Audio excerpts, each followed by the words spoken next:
સૌરાષ્ટ્ર અને કચ્છમાં ત્રાટકેલા મિની વાવાઝોડાએ પીજીવીસીએલની કમર તોડી નાખી છે।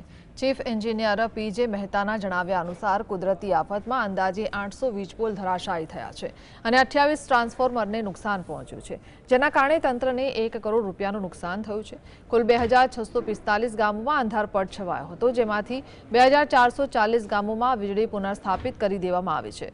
અત્યારે 543 જેટલી ટીમો યુદ્ધના ધોરણે બાકીના વિસ્તારોમાં વીજપોલ ઇન્સ્ટોલ કરવાની કામગીરી કરી રહી છે।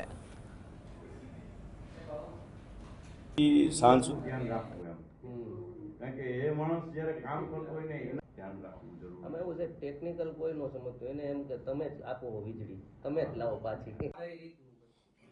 અત્યારે જે કામ સતત 247 ગામડામાં ટીમ કામ સતત કરવું શક્ય હોય એટલે સવારથી જ્યાં જ્યાં થાંભલાઓ પડી ગયેલા છે અને એની હિસાબે ગામડાઓ હજી પણ બંધ છે